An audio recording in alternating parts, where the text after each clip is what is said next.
हर हर महादेव। मेरे प्यारे शिव भक्तों, साधकों, जब मन पहली बार यह प्रश्न पूछता है कि शिव मंत्र जप का सही समय क्या है, तब वास्तव में यह प्रश्न समय का नहीं होता। यह प्रश्न भीतर उठी पुकार का होता है। क्योंकि शिव किसी घड़ी के अनुसार नहीं चलते, वे किसी कैलेंडर के अधीन नहीं हैं। शिव तो चेतना है, और चेतना तब जागती है जब संसार मौन में डूब रहा होता है, जब बाहर का शोर धीरे धीरे शांत होने लगता है और भीतर की आवाज सुनाई देने लगती है। शिव को पाने के लिए बहुत कुछ जानना आवश्यक नहीं है, लेकिन जो जानना आवश्यक है वह अनुभव से आता है। शिव मंत्र का जप केवल शब्दों का दोहराव नहीं है, यह स्वयं को शिव के चरणों में धीरे धीरे समर्पित कर देना है।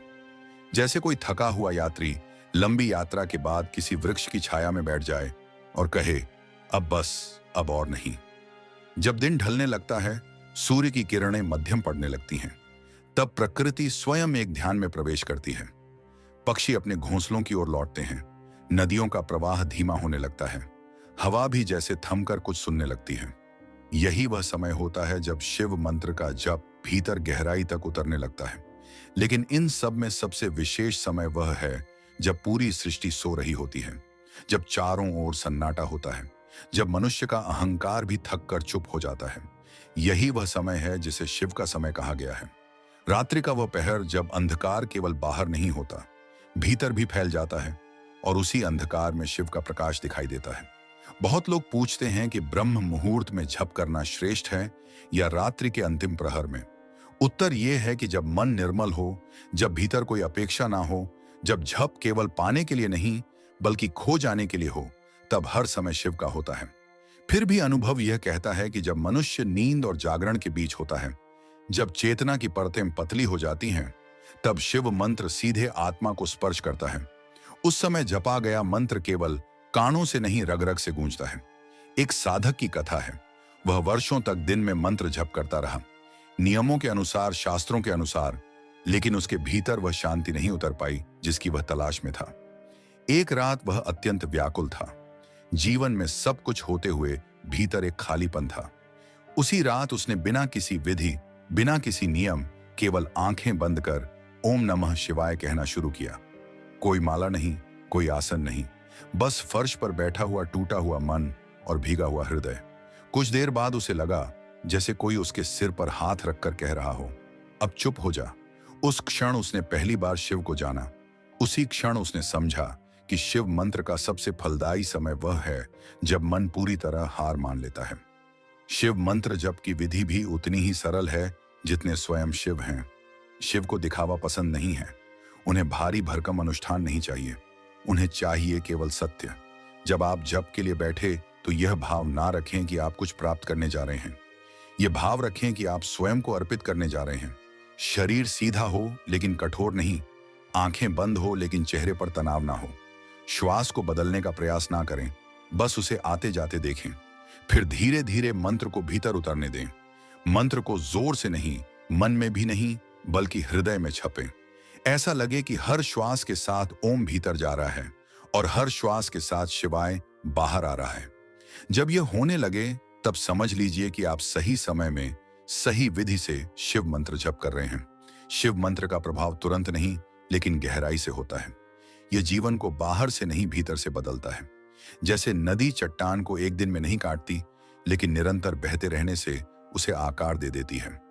कई लोग जप करते हैं और कहते हैं कि कुछ महसूस नहीं हो रहा। उन्हें यह समझना चाहिए कि शिव अनुभव को भी छीन लेते हैं ताकि साधक अनुभव का गुलाम न बन जाए। शिव का मार्ग सरल है लेकिन सीधा नहीं। यह घुमावदार है, मौन से भरा है और कई बार अंधेरे से होकर गुजरता है। लेकिन जो इस मार्ग पर चलता है वह अंत में स्वयं को पा लेता है। और जब साधक शिव मंत्र के साथ कुछ समय बिताने लगता है, तब धीरे धीरे एक बात स्पष्ट होने लगती है कि मंत्र केवल शब्द नहीं रह जाता, वह एक वातावरण बन जाता है। एक ऐसा आंतरिक आकाश जिसमें विचार आते हैं, ठहरते हैं और फिर स्वयं ही विलीन हो जाते हैं। इस अवस्था में समय का बोध बदलने लगता है। कभी लगता है जैसे बहुत समय बीत गया और कभी लगता है जैसे अभी अभी बैठे हैं। यही वह संकेत है कि मंत्र अब मन से नीचे उतरकर चेतना के स्तर पर काम करने लगा है। इस अवस्था में शिव मंत्र जप का समय भीतर से स्वयं प्रकट होने लगता है। अब घड़ी देखकर बैठने की आवश्यकता नहीं रहती, शरीर स्वयं संकेत देने लगता है। कभी रात के सन्नाटे में अचानक नींद खुल जाती है और बिना किसी कारण मन ओम नमः शिवाय में डूबने लगता है। कभी सुबह की पहली सांस के साथ ही मंत्र स्वतः बहने लगता है। यही वह क्षण है जब साधक समझता है कि शिव मंत्र अब अभ्यास नहीं, स्वभाव बन रहा है। शिव मंत्र जप का वास्तविक फल तब मिलता है जब साधक भीतर से खाली होने लगता है, जब जप के बीच यह इच्छा भी समाप्त हो जाती है कि मुझे कुछ प्राप्त करना है, जब मंत्र केवल इसलिए जपा जाता है क्योंकि उसके बिना रहना अब कठिन हो जाता है।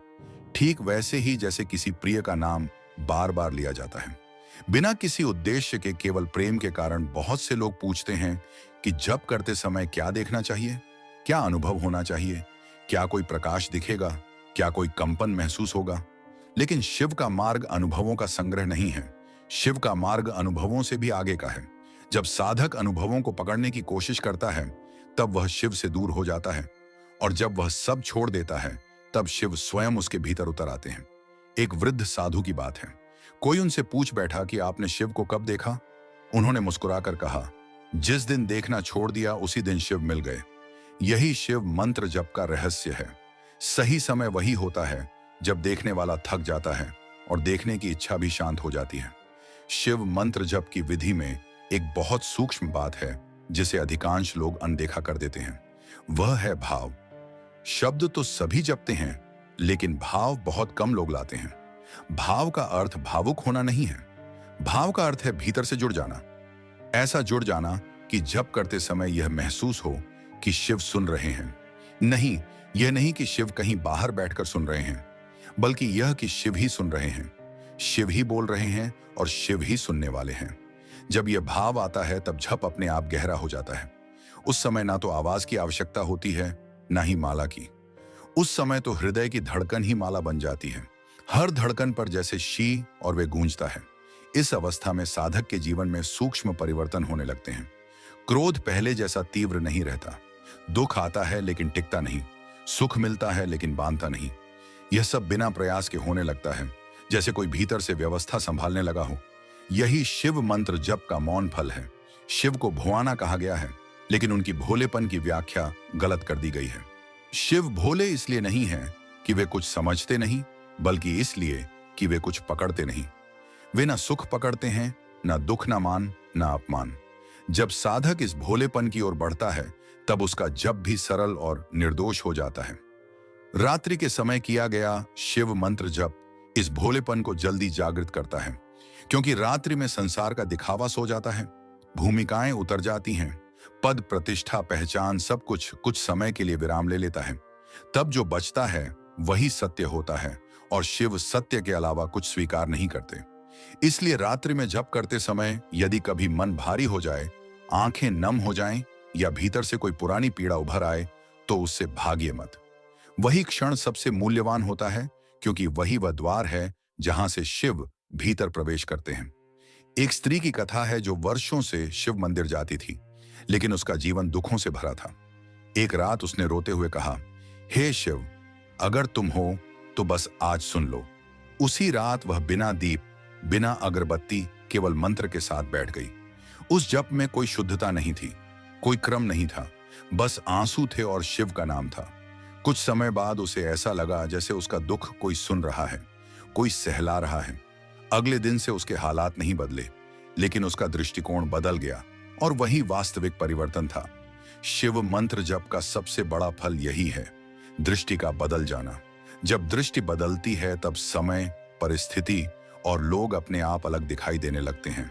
जप के दौरान कभी कभी ऐसा भी होता है कि मंत्र रुक जाता है, मन खाली हो जाता है, न मंत्र न विचार। बहुत से लोग घबरा जाते हैं और सोचते हैं कि जप टूट गया, लेकिन वास्तव में वही क्षण जप की पराकाष्ठा होता है, क्योंकि जहां मंत्र भी मौन हो जाए वहीं शिव प्रकट होते हैं।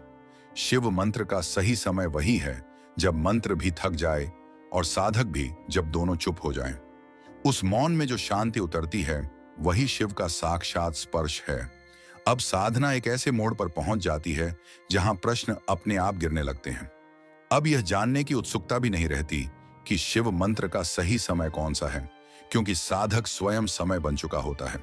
अब जब किसी विशेष क्षण का इंतजार नहीं करता, बल्कि हर क्षण में बहने लगता है, चलते चलते, बैठते बैठते, कभी आंखें खुली हों, कभी बंद, भीतर कहीं ना कहीं ओम नमः शिवाय की धारा निरंतर बहती रहती है। इस अवस्था में शिव मंत्र जप का सबसे बड़ा रहस्य प्रकट होता है। वह यह कि शिव को पाने के लिए अलग से समय निकालना नहीं पड़ता, बल्कि जीवन ही जप बन जाता है।